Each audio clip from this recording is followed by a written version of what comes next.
नमस्कार दोस्तों, मैं अजीत द्विवेदी अपने यूट्यूब चैनल पर। आज मैं लेखपाल सिलेबस में जो मैंने बताया था घनमूल के बारे में बताया था, आज मैं उसी का दूसरा रूप जिसको कहते हैं दशमलव का घनमूल।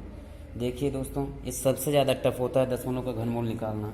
सारी चीज़ें तो आसान होती हैं, घनमूल तो किसी तरह से निकाला जा सकता है, लेकिन अगर देखा जाए कि दशमलव का घनमूल कैसे निकालना है तो ये थोड़ा टफ हो जाएगा सबके लिए।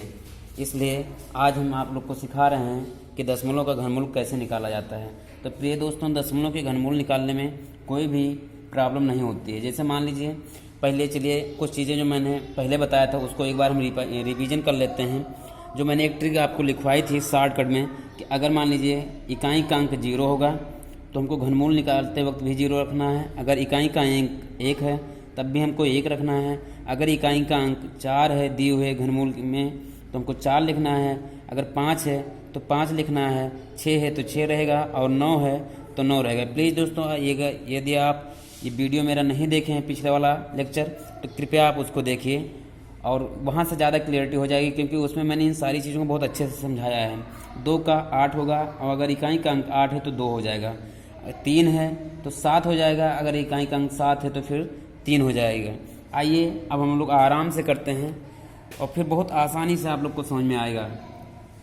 चलिए हम लोग स्टार्ट करते हैं। जैसे मान लीजिए पहला क्वेश्चन है कि 0.0000512। अब आइए हम इनको स्टार्ट करते हैं कैसे लगाना है। तो हमको कुछ नहीं करना है। पिछले में हम लोगों ने क्या किया था कि जैसे मान लीजिए 500 एक घनमूल है तो हम 3 का जोड़ बना लेते हैं, 3 3 के एक साथ में कर लेते हैं। घनमूल है इसलिए मैं 3 3 को एक साथ में कर लेता हूँ। तो देखिए अब यहाँ पर जब 0 है तो हमको डायरेक्ट से पहले 0 लिख देना है। अभी हम ये ना देखें कि ये घनमूल है, दशमलव लगा है कि नहीं। दशमलव को अभी माइंड से हटा देते हैं। फिर लिखा है 512। अब मैंने बताया कि जब इकाई का अंक 2 होता है, जब इकाई का अंक 2 होगा तो फिर संख्या कौन सी होगी, वो संख्या 8 होगी। मैंने यहाँ बताया था कि जब इकाई का अंक 2 है तो फिर संख्या कौन सी होती है, वो संख्या 8 होगी। तो अब इकाई का अंक यहाँ पर आपको 2 दिखाई दे रहा है, इसलिए हम यहाँ पर क्या लिख देंगे, 8 लिख देंगे। अब आपको पता है कि ये जो मैंने 3 का घात 3 संख्याएं एक साथ में लिया है तो ये 2 हैं, इसलिए 2 अंकों के बाद में दशमलव लग जाएगा। तो 1 और 2 यानी 2 अंकों पर दशमलव लग जाएगा। तो आपका यही आंसर हो जाएगा। देखिए कितने आसान तरीके से सब पूरा हल हो रहा है। फिर हम यहाँ देख लेते हैं 1.728। 1.728 ये दशमलव का घनमूल है। तो पहले हम वही फिर प्रोसेस करते हैं कि 3 का एक साथ में कर देते हैं। और अब जो 3 को पहले एक साथ में कर लो, उसके बाद में जो भी कुछ बचा है उसको हम अलग कर देते हैं। तो चलिए दोस्तों, जैसे 3 को मैंने एक साथ में जोड़ा एक साथ लिख लिया है तो 7 2 8। 7 2 8 यानी इकाई का अंक क्या है, 8 है। जब फिर वही चीज़ जब इकाई का अंक 8 होगा तो फिर हमको क्या करना है, जब इकाई का अंक 8 होगा तो हम लोग 2 ले लेंगे। अब यहाँ से हम लोग 2 नोट कर लेते हैं।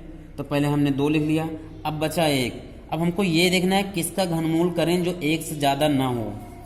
तो वो सिर्फ संख्या 1 ही है कि 1 का चाहे वर्गमूल किया जाए तब भी 1 आता है, 1 का घनमूल किया जाए तब भी 1 आता है। तो हम लोग लिख लेंगे यहाँ पर 1, ठीक है। लेकिन अब एक संख्या मतलब एक जो इसका 3 की घात वाली 3 संख्याओं का एक बनाए हैं पेड़, इसके बाद में दशमलव लगा है, इसका मतलब 1 के बाद में दशमलव लग जाएगा। 1 के बाद में दशमलव लग जाएगा। बस यही आपका आंसर होगा। कितने आसान तरीके से हम लोग इसको कर लिए हैं। फिर तीसरा सवाल देखिए। तीसरा सवाल लिखा है 91.125। 91.125। तो फिर हम इसको एक साथ में कर लेते हैं और इसको अलग कर देंगे।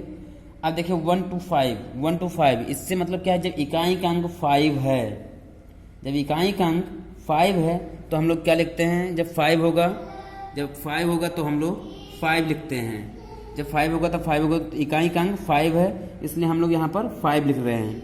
अब देखिए जो 91 है, ये देखो किसका घन है जो 91 से ज़्यादा ना हो। तो अगर मैं 5 का क्यूब करता हूँ तो 5 गुणे 5 गुणे 5 यानी 125 हो रहा है।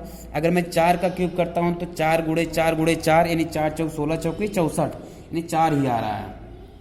तो मैं यहाँ 4 लिख दूंगा।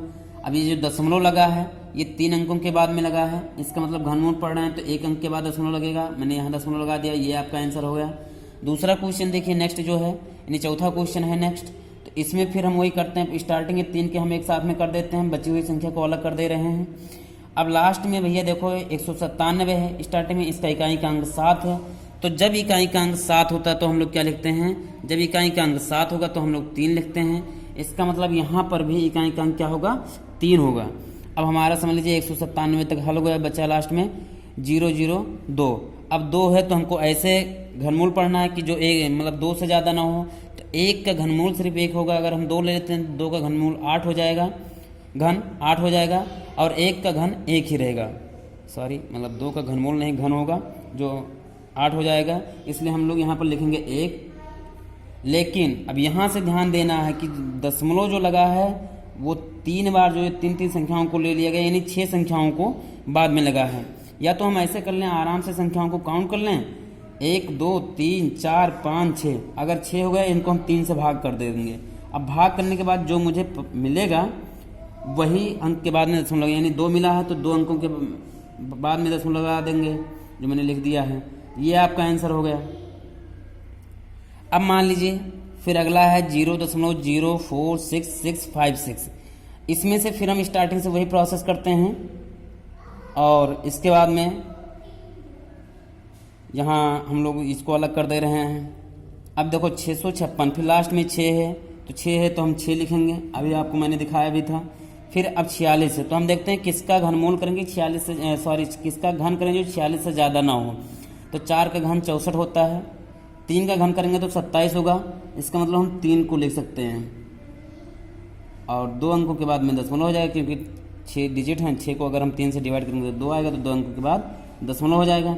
हमने यहाँ दशमलव लगा दिया और 0 हो गया, तो ये हमारा आंसर है। अब चलिए मैं आपको कुछ आज होमवर्क दे रहा हूँ, उस होमवर्क को कंप्लीट कीजिए और उसको मुझे करके दिखाइए भी। इससे मान लीजिए अगर यहाँ से आपका होमवर्क है, इसका आप मुझे कमेंट बॉक्स में इसका आंसर ज़रूर लिखेंगे। जितने लोग देखेंगे प्लीज़, अगर आप रियल में तैयारी कर रहे हैं और कुछ लाइफ में करना चाहते हैं तो जो मैं लिख के दे रहा हूँ इसका आंसर आप ज़रूर कमेंट बॉक्स में लिखना, और मैं आपके कमेंट बॉक्स को चेक करूँगा कि कितने लोग रिप्लाई करते हैं। जैसे मान लीजिए पहला क्वेश्चन मैं दे रहा हूँ कि 0.00000000732 आपको बताना है कि इनका घनमूल क्या होगा। दूसरा क्वेश्चन मैं आपको दे रहा हूँ, ये मैं कल करवाऊँगा भी, नेक्स्ट टाइम में जब इसको हम हल करेंगे तो हम खुद करवाएंगे, लेकिन पहले देखेंगे कि आप लोग पढ़ते हो कि नहीं पढ़ रहे हो। फिर अगला क्वेश्चन है कि 0.000, इसलिए आज मैं बहुत आसान से दे रहा हूँ आप लोग को। 343 है, यानी 0000, फिर लास्ट में 343 है। तीसरा क्वेश्चन मैं ज़्यादा दूंगा भी नहीं कि जिससे आप लोग का टाइम ज़्यादा लगे।